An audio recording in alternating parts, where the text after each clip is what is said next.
हरि ओम श्री गणेशाय नमः श्री गुरुभ्यो नमः श्री कुलदेवतायै नमः नमो महद्भ्यः महागणपतीला गुरु हिरियांस कुलदेवतास आणि समस्तांस नमस्कार करून येऊनच्या वैशाख दुर्गाष्टमीपासून हुण्यमेश्वर पुनवसर होंच्या विशेष करून लक्ष्मीपुरा महालक्ष्मी मंदिर एन्नेहोळे होंच्या ब्रह्मकलशोत्सव त्यांचे विशेष करून सहस्र कलशाभिषेक कुंभाभिषेक सहस्र चंडिका याग तसेच विशेष करून ऋग्वेद आणि यजुर्वेद पारायण मूलपारायण आणि त्या कलशाने देवता सानिध्याचं अर्पण करूनचे कार्य विशेष करून होत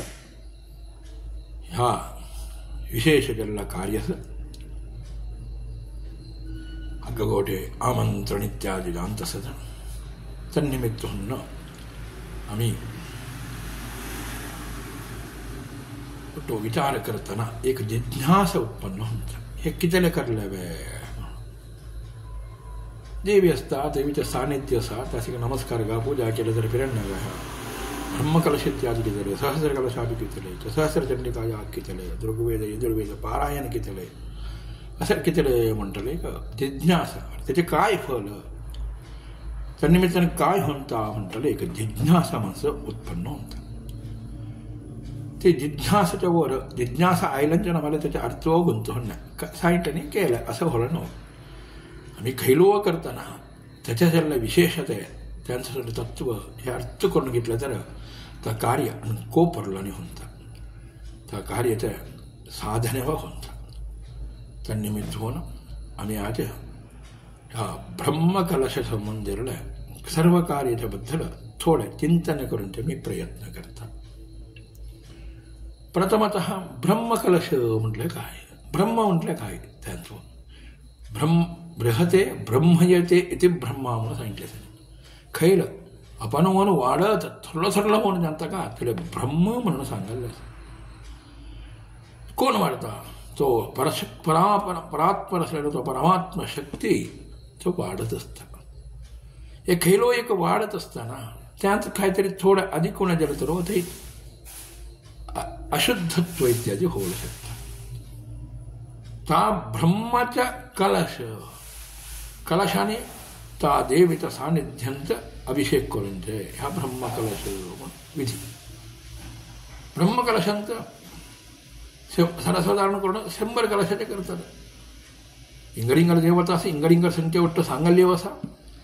त्यांचं विशेष करून करताना शतकलशाभिषेक सहस्र कलशाभिषेक असं सांगायला आता परवा विशेष करून आमच्या समाजांतर्गत विशेष प्रथमतः होणं सहस्र कलशाभिषेक होऊन तसं शतकलशाभिषेक अग्गगोट देवळांचं जरली असेल सहस्र कलशाभिषेक तसा विशेष करून आता या सहस्र संख्येचा जेव्हा अर्थ विचार करताना सहस्र म्हटलं तर आम्ही हजार म्हणून अर्थ खाली हजार असे एक संख्यावाचक असलं तर व त्यास वैशेषिक म्हणून विशेष म्हणून व्याकरणबद्दल विचार करत असताना स हस र असे 3 शब्दांचे सेरून ते जल्ले असे वैकारिक सांगतात स म्हटलं कोडी कुडसोन हस हस आणि रमण खुशीने आनंदित होणं रोवंचे म्हटलं तर सहस्र म्हणून अर्थ म्हणतात तर सहस्र म्हटलं तर आम्हाला आनंदित होण्यासाठी काय करायला पाहिजे सहस्र संख्याक कलशाने आम्ही आनंदाने रोवण्यासाठी आनंदाने रमण होण्यासाठी करून जे करायचं कर्म तो सहस्र ब्रह्म कलशाभिषेक त्यांचं तर त्या कलशाभिषेक कितले करलं पाहिजे म्हटलं एक प्रश्न उत्पन्न होतं कितले करून जे म्हटलं तर त्या स्थान आम्ही देवीचे एक स्थान निर्माण केलेलं असतं देवीला देवी काही असा सर्व ती जगात जगन्मयी सगळा गोट असा तर त्या देवस्थानांचं ते किती म्हटलं प्रश्न तसं आहे आमच्या मनास एकत्रित करून एक प्रयत्न ते आमच्या जाऊन ते जाऊन ते मन बुद्धी वाटतो चंचल असलेल्या मनास एकत्रित करण्यासाठी एक देवस्थानाचं एक शक्ती निर्माण अधिक होय. बघा अघ्घा गोटे सूर्याचे किरण असतात. त्या किरणाचं आम्ही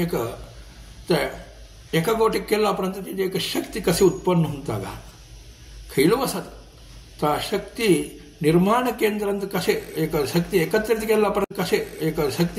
केल्यापर्यंत अधिक शक्ती उत्पन्न होता का थी तसे सगळं गोट असलेल्या शक्तीच्या एकत्रित करून ते म्हटलं तर ते देवाचे देवस्थान ते मूर्ती इत्यादी स्थापन करून निर्गुण असलेले देवीचे सगुण रूपाने पूजन करून ते स्थान त्या सगुण रूपाने आम्ही त्याची पूजा करत असताना त्याची सेवा करत असताना थई होऊन ते नाना रीतीचे अशुद्धत्व अशुद्धी म्हटलं तर शुद्धी ना शुद्धते ना